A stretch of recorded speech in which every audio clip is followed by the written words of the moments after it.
at the time of the hearing. And so he was not at his most robust. But he is the guy who gathered together all the publishers and said, we got to do something about this. He wanted them to gather together and fight the Senate and the negative publicity from the Wortham book. They turned the tables on them and they said, no, we got to police ourselves before they police us, and created the Comics Code. Comics Code Authority. Yeah. So, you know, on the one hand, they came together for the first time and created the Comics Magazine Association of America, which did very good things in terms of programs to help the newsstands and retailers, working with the printers, which was at that point the one World Color Press in Sparta, Illinois. And, you know, that helped from a business end. Yes. But it also gave us the Comic Code Authority. Yes. So, did we need one? Do you think it, you know, hurt the business? Well, stop me. Dan, help me here. I think it started out with the good intentions and just became kind of useless. Well, you know, it was self-defense. It was to protect themselves and say, well, we'll police ourselves. The movies had done the same thing. What was the name of it? Hays Code. Hays Code, yes, thank you. They had done it earlier because some of the early movies in the, the 30s and maybe earlier, they had a fair amount of nudity, which was, you know, in those days, whoa.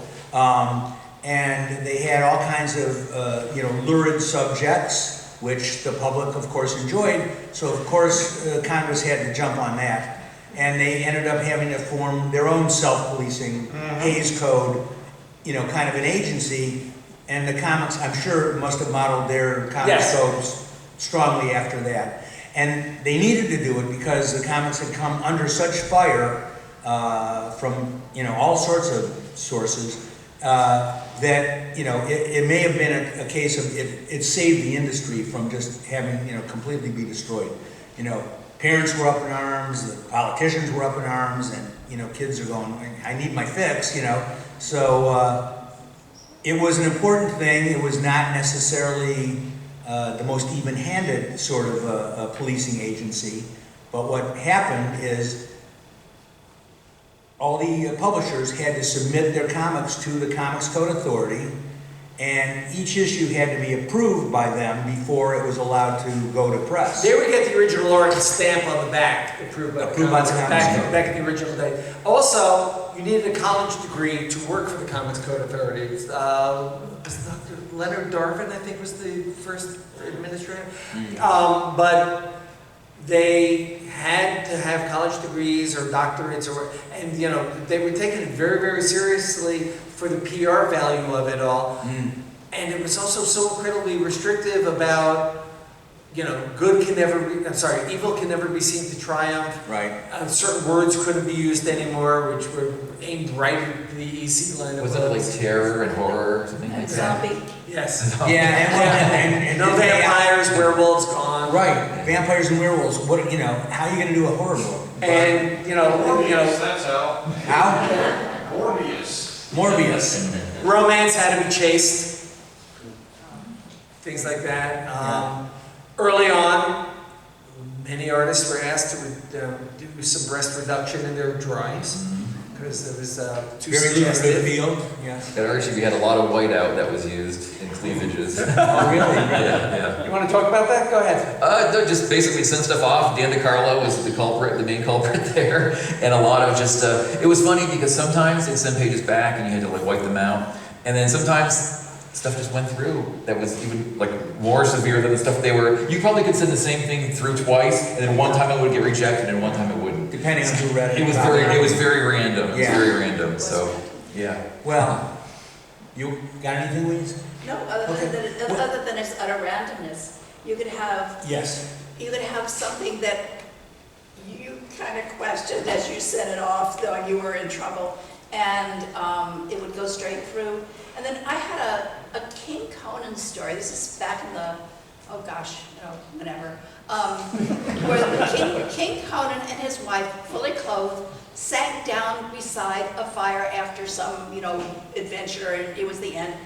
They did nothing, they were just sinking down beside a fire. Sure. And the Comics Code made us not have them sink down beside the fire, or they tried to. They thought it was suggestive. Because it was suggestive. And we said, oh, okay, gosh. And then we sent it back to them, the same thing. And they said, okay, fine. You didn't change anything? I didn't change anything. Oh, No, that was one way to deal with it. that's the best way to deal I mean, with it. it was Well- because it was obviously absurd. Of course it was, but that wasn't necessarily It wasn't. a good You defense. couldn't always do that. You know, this is really stupid. Oh, okay, then go ahead. No, it wasn't totally stupid. Yeah. I'm not that stupid. Well, I worked for Marvel as a freelancer for a while, and ultimately DC offered me a job as an editor. Excuse me, my sugar monitor is going off. Yes, I'm doomed. Okay, I just ate lunch. So. But Marvel at this point was so far behind their deadlines. It was a frantic dash every month on virtually every title. Books were missing their shipping date, their engraving dates, their shipping dates. They were doing, if a book wasn't going to be done in time, they would slot in a reprint issue. This was in the 70s. Yep. And, they had expanded very quickly, because they just were having so much success that they were just, behind the 8 ball all the time.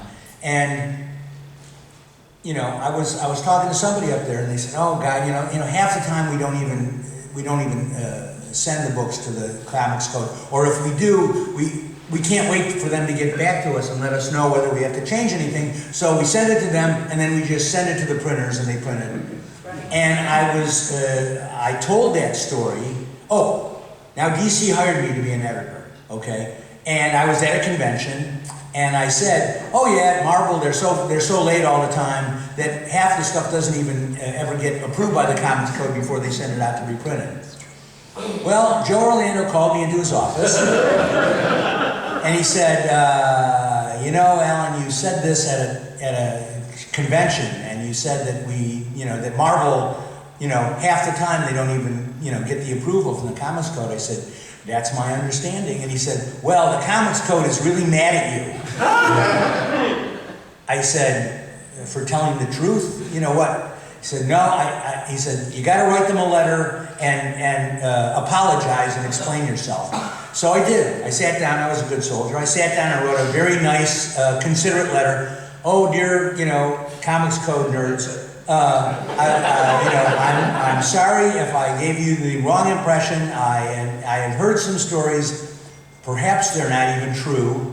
And I'm aware that the Comics Code is responsible for saving the comics industry from the, depredations of the mid-50s. And, I love comics. I make my living doing comics. I'm sorry to have offended you. And I'll certainly never repeat that story again. But I am now, of course. But then, it doesn't exist, right? It's gone. No, it's gone. How long has it been gone? It was rendered defunct in 2011. Archer was the last publisher to pull out. Yep. Okay. Yep. So there's that, so we outlasted them. But also, for some reason, Dell and Gold Key never got the code approved. They chose not to participate, largely because they were doing like Mickey Mouse comics and felt that there was no need to spend the money to be part of this organization and submit the books. Because in addition to your dues, you would pay on a per issue fee for the review. Disney was like that too. Disney Yeah. never had it. And I think that's probably why I was allowed to have a duck subscription when I was a kid. Because my mother was, she paid attention to things like, the evil possibilities in code. She wasn't offended that Donald didn't wear pants? No, she never even seemed the least bit worried. Well, a number of publishers suffered under the code, Bill Gaines and EC in particular, but many went out of business. Others had to change their way of doing things. DC was always relatively on the clean side anyway. Yeah. It was like barely a blip in their business other than making room on the cover for the seal, which was huge in the original. Yeah, it was a much bigger looking stamp. Yeah. It shrank over time. Yeah. Although, but in Wortham's book, I mean, I've seen excerpts, and to make this point, you know, he would make the most out. I remember this specifically. Are there any kids in the audience here? There was somebody standing in a panel, and maybe it was Submariner, and of course, you know, he's bare-chested, but there was a drawing, and he said that the way his shoulder muscle was rendered, and the trapezius or whatever this is back here, I should know this, and there was somebody standing behind him, and in Wortham's mind, he saw like female genitalia. Yeah, I'll keep it clean. So, and because it was a juxtaposition of lines, and there was a kind of a V shape, I guess, and I'm going like, oh, he's really reaching for stuff here. I mean, if he's seeing that in this perfectly innocent picture, what else is his mind kind of about? You know, I know who was perverted by the comics. It was Wortham. I mean, I think kids were just like going, hey, there's the Submariner. You know? Yeah. You know, meanwhile, Wortham's seeing all kinds of, weird stuff. Well, not weird stuff. He's seeing stuff that it just wasn't there. What's interesting is, a year after the code was rendered defunct, the woman in Carol Tilly came out with an analysis of Wortham's methodology and found how incredibly flawed it was. Oh. And basically discrediting the entire book. This is a treasure shock. 30 years too late, but sure. Yeah, no, but it's interesting because nobody at the time, it fit into the paranoia that was already there. Yeah. And nobody stopped to peer review it. Nobody stopped to analyze its claims. You know, he had all these graphs and charts and analyses, and my investigations and talking to all these kids, there was all this horrible stuff going on, and nobody challenged them on it. Well, that's because they had agendas, and it was underlining their agendas. Sure. I mean, that happens now. Yeah. Sure. Now, in the 70s, Stan was asked by the White House to do some anti-drug stories in Spider-Man. Code said no, because as written, no drug use, no paraphernalia would be seen, nothing of the sort. Yeah. And Stan felt strongly enough about it, he went to the publisher, Martin Goodman, and said, the White House wants me to do this story. I really want to do this story, and I don't want to run it with the code seal. And Goodman, to his credit, said, okay. Made the New York Times, made a big deal, Yes. which forced the code to revise, which is why in 72 or so, we suddenly had Man-Thing, and Living Mummy, and Dracula, and Curse of Frankenstein, and all that stuff. Yeah. It really loosened things up. The Green Lantern, Green Arrow story where Speedy was... Freed Denny and addict. that was a year later. Yes. So, But, the code finally caught up to the times for a bit. Now, at this time, things were loosening up. You were editing at Warren. I was. Would you say any of those stories would have been, acceptable to? We'd have been pilloried. Not every issue. Right. I would say maybe once every 6 months we would have been, jailed. Vampirella alone. I can think of some Bruce Jones stories. Okay, sure. That were a little beyond the pale. I can't believe that I let them go through. I mean, they were really good stories, though. well, there you go.